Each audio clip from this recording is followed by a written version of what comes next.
Well, hello, boys and girls. It's July 4th. It is 10:27 in the morning. We're down to say, how you doing? I'm getting this thing off because it's hot outside. Summertime's supposed to be hot.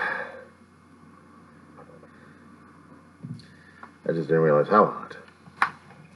But you'll forgive me if I do a little stripping here. The thing of it is, when I'm dealing with heat like this, it's not conducive to carry something of that nature on me because, well, you're a large person, you deal with bodily things, and it's gross to talk about. It is July 4th. And yes, people have made videos, made observations concerning about what this means. I was trying to make another observation concerning about what, just plugged in the phone. Take off the glasses first. What the holiday symbolized in different movies, different television shows. If you noticed the thing in the back, see that? Yeah, I'm a die-hard Trek fan. And in one particular video that didn't get processed correctly, there was a show I was trying to talk about, the Omega Glory. I think in the first or second season, it's went over here. And the show was about a renegade Starfleet captain siding with one particular planet, natives, and the other side of the natives, one side was Combs, and the other one was Yanks, basically Yankee and communist. And there's a long backstory on this one, the reason I think how it started in the first place.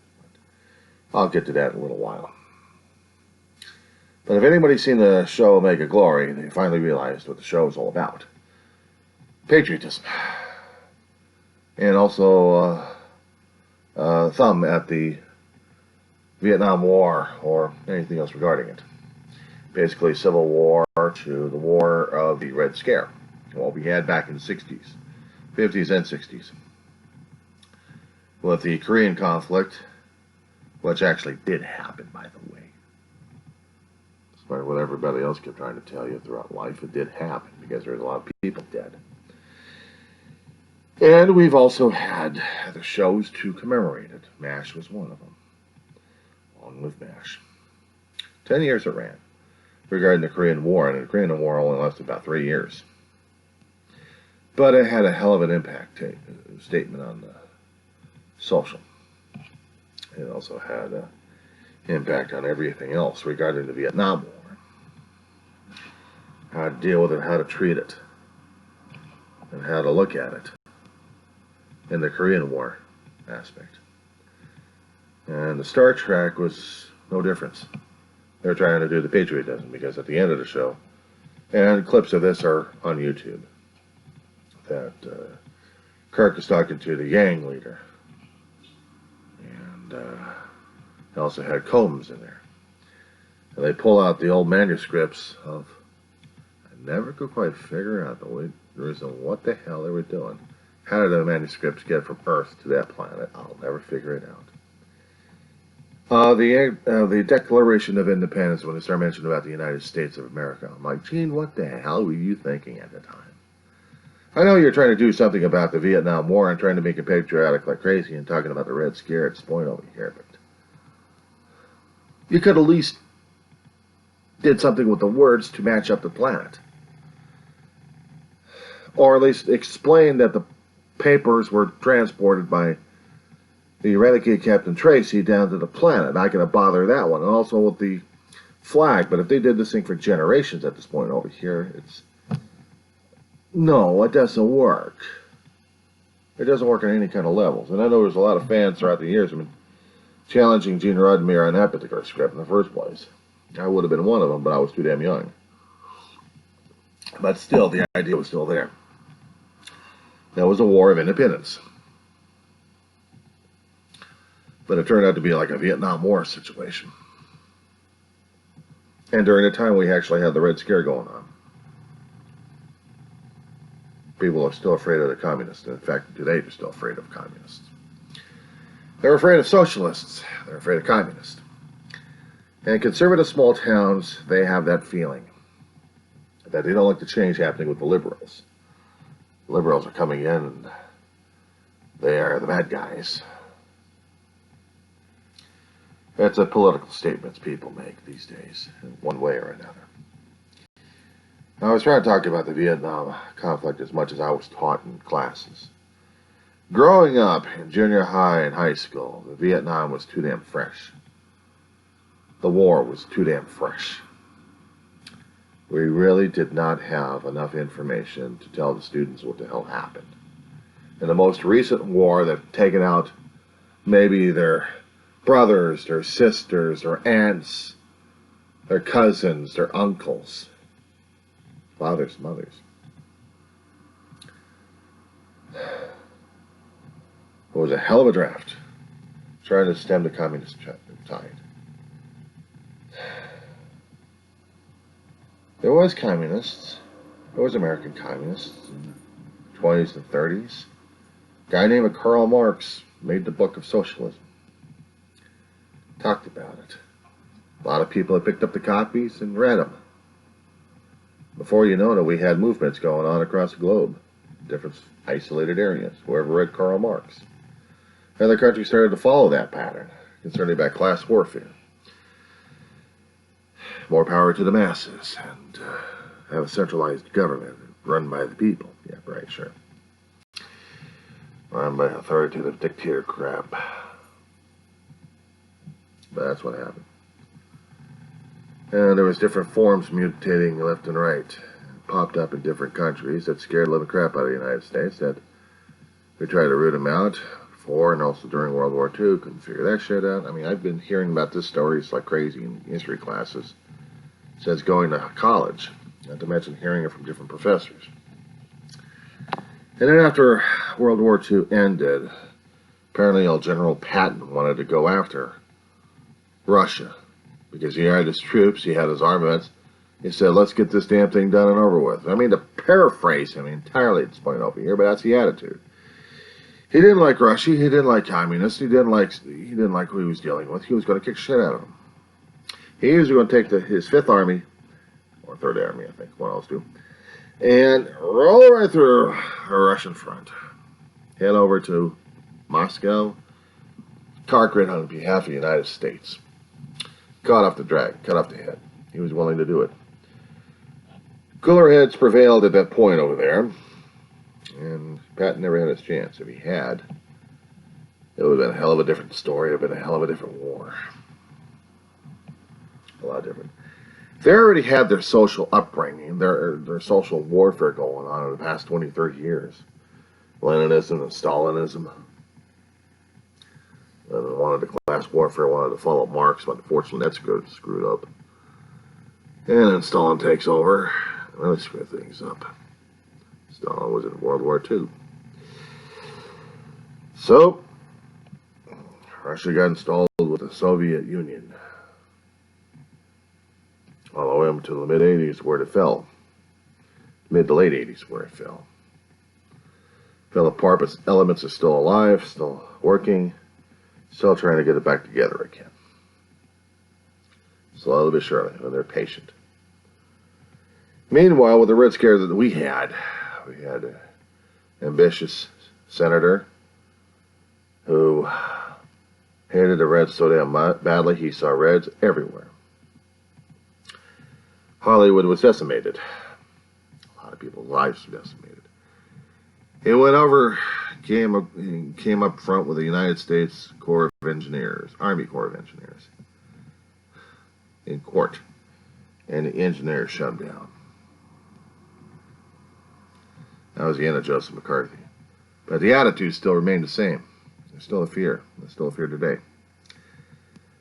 Gene Roddenberry was trying to make an allegory message about the damn thing in the first place. He was trying to show American patriotism one way or another, but in the form of a Starfleet trying not to get interfered regarding a situation and gets her ass dragged into the situation because of a renegade captain who already picked a side, the communist side. And Kirk had to pick the Yankee side. And then he's trying to tell people that the principles of the Declaration apply to everybody. Well, generally they would if the other side was willing to listen to it. And if they're not willing to listen to it, you still get the Civil War in the first place.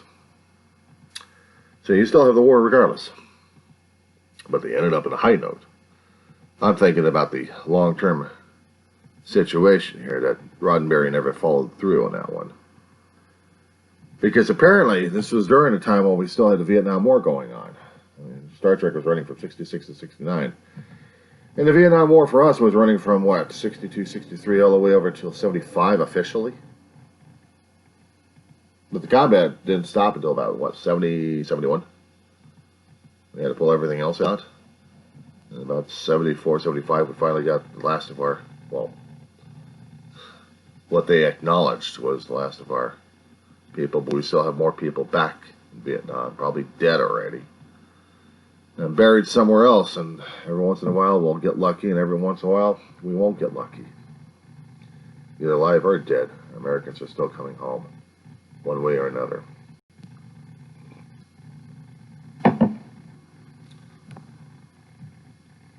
I saw postings of the Omega Glory.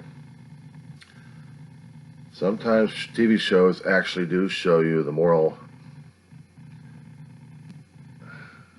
side of the wars. If there was any moral side of the wars that we've had recently, I haven't seen anything, because give about another 20 or 30 more years if I'm going to be living long enough and being able to understand anything. We'll may or may not talk about it in history books. But as I said before, growing up, Vietnam was the most touchiest thing ever because we didn't have that much information. Even though we'd just been past it, and we've had the Vietnam War going on our television screens for God knows how long. And they stopped when the war officially stopped. And then after that, we had to deal with the after effects. We had to deal with the outcomes. We had to deal with the PTSD. We had to deal with the soldiers who couldn't get jobs. One way or another. They tried. There was actually some successes. Actually, there was a lot of successes. Some of them committed suicide because they couldn't deal with what was going on. There were songs made of Vietnam back in the 80s, trying to talk about it, trying to describe about it. Some of them got yanked off the radios. You're lucky enough if you get them on YouTube to find out what the hell they were. That's still part of us. But back in the 80s and 90s and almost 2000s, it's still a touchy subject during that time.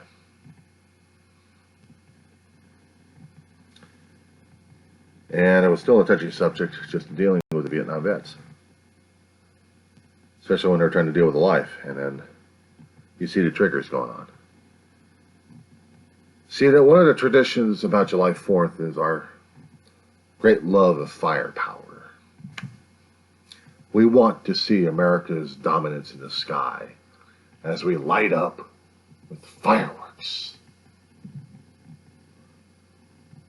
We celebrate our independence from Great Britain 2.5 centuries ago, roughly.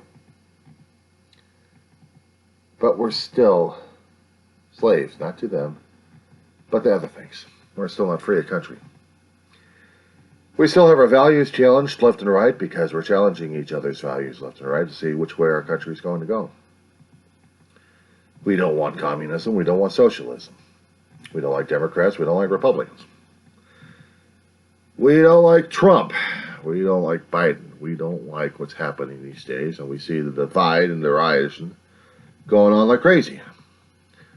So in order to have a safe and sane 4th of July, we must fire our fireworks and our guns in the air because this is the way it's supposed to be. We think we're still Americans at this point over here. I think we lost our values, and I think we lost our minds a long time ago. How can a fat libtard or libturd actually say these kind of things? Well, it's observations. Observations and what I've learned throughout the year in history classes and trying to piece things together to figure it out that we still don't know our ass from a hot rock, to put it bluntly. July 4th is supposed to be a holiday that we can all celebrate as Americans, and yet we've been tearing each other apart left and right. And I don't know how long it's been going on. We have different movements going on right now, trying to correct what has happened in the past. Some people say leave it buried in the past, don't fix it. Other people are saying we have to fix it now. We have to find ways of fixing it now. And there's no easy solution for any of it except discussion. But some people don't want it discussed. Some famous people don't want it discussed, and other people do want it discussed. Because either they're too afraid or too ashamed of what the past was like, and they want to make sure that they bury it and forget it, because they think racism is going to be that way. As much as I respect some of those famous people over there, I disagree with their viewpoints. Racism is still the ugliest, hideous, and sneakiest damn bastard around, and it's in each of us. If we don't fight it, if we don't combat it, if we don't talk about it, if we don't find a way to deal with it, it's still going to be part of our human nature regardless, and we're still going to be racist from now on until eternity. We want a future that deals with humans as humans and not with racism. We have to deal with it on a constant basis. We have to. And it means keep the demon in the light. And keep the moral majority or the moral righteousness out of the situation. Yeah, I said out of the situation. Because then we're still running with our egos in our mouths, and still the prejudice is still there. Regardless of what we say or do, it's still there, because we're going to be lording it out one side or another. One side wants it their way. We're not done yet. We're not free yet. We're still enslaved. We're enslaved to our old values and our old systems that we've had a long time ago, good, bad, and indifferent. Our country was formed on it. History keeps revising itself and giving us fresher and uglier viewpoints of how our country actually began. An author, and I discussed about him a while ago in a different video, wrote the book Somerset regarding Benjamin Franklin. It's a very ugly thing concerning about the Revolutionary War and slavery. Very much so. It's a book I want to take a look at, see if it's actually hits things on the nail, shall we say. Not that I'm going to say anything concerning about which side it's supposed to be and which side it's not supposed to be, because I'm replaying all the stupidity we've been running into for the past God knows how many decades. And it still never ends. But we still have to keep it in the light regardless, because I don't want the damn thing hiding in the shadows and biting people in the ass constantly.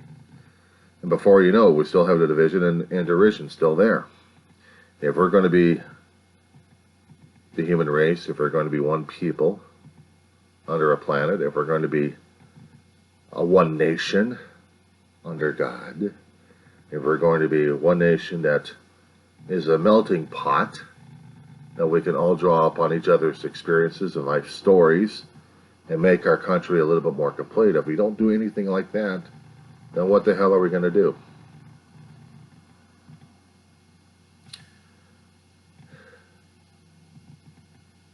It's not America anymore.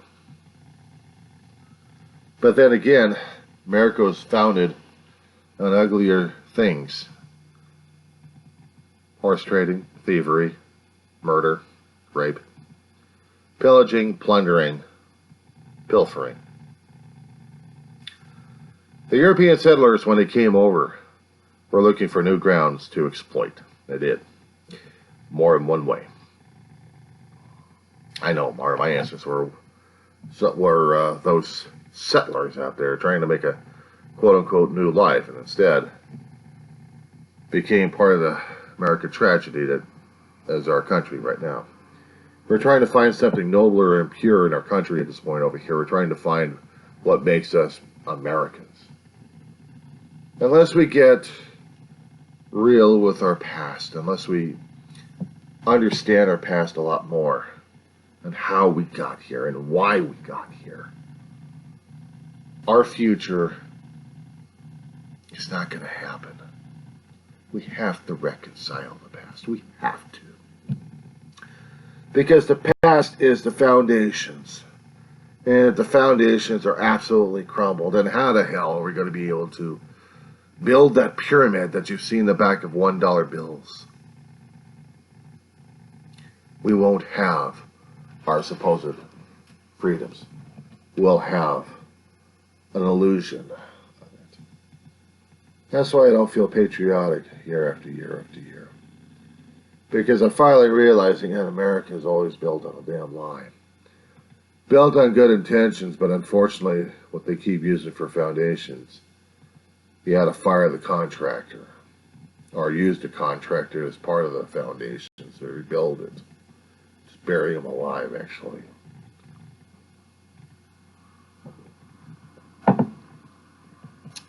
Find out the reasons why it made our country so screwed up. Why we're still fighting the issues that should have been fought a long time ago, and they weren't. Hell, if we can go back in time and fix all the damn shit, things would be different.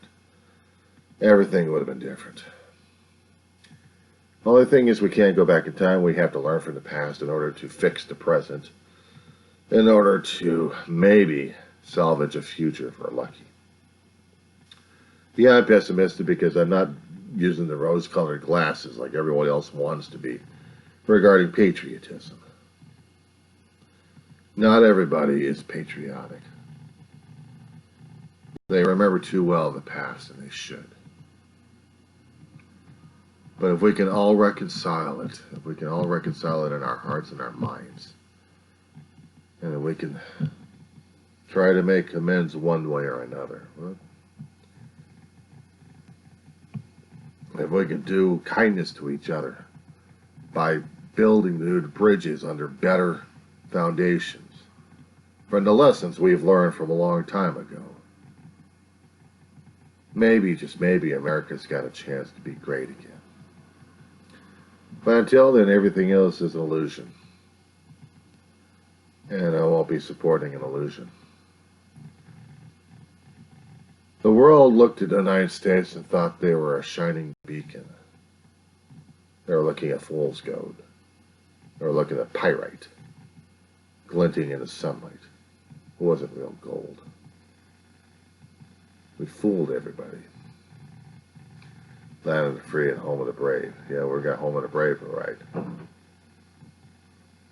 Filled our country and our coffins enough with bloodshed for idealism that still is under attack.